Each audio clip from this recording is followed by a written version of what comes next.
The director of Toronto's Pride Parade says no decision has been made on meeting the demands of the group Black Lives Matter to exclude police from upcoming parades.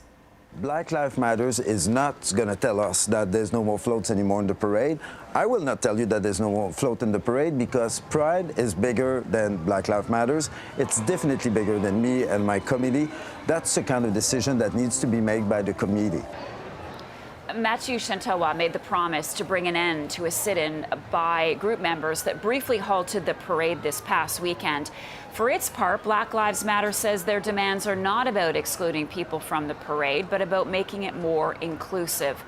Joining me now is Mike McCormack, president of the Toronto Police Association. Good morning to you. Good morning. You were not happy about this on the weekend. You tweeted out immediately, shame on them.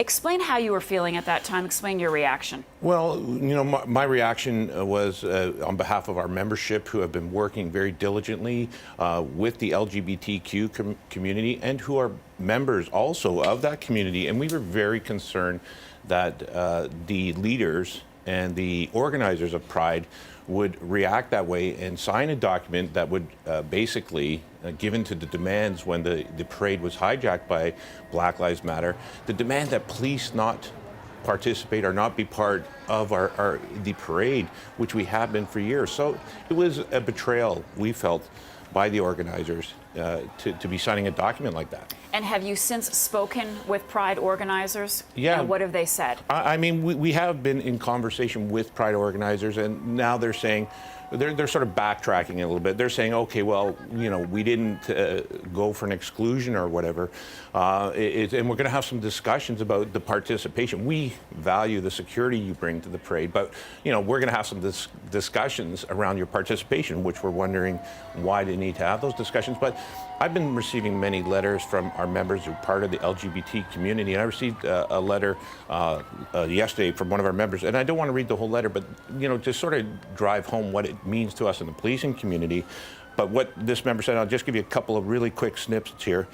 They said, but unfortunately, with the stroke of a pen, our lives and the work we do were dismissed, as if those contributions were meaningless, and they are not. And then he finishes the letter by saying, it's amazing that the hashtag for this year's Pride was, you can sit with us. Apparently you can't if you wear a uniform. There's an irony there. I know for a fact that this event has made some officers so unwelcome that they are choosing not to come out to their colleagues in the policing world. What a sad commentary. It is a total reverse of one of the objectives of Pride. So that is what we're talking about. This event is supposed to be inclusive. It's supposed to be about celebrating the community, everything that's positive around that. And here it's been hijacked, and all we're talking about Black Lives Matter. And all I hear from the politicians, the mayor, the province, the prime minister, is silence.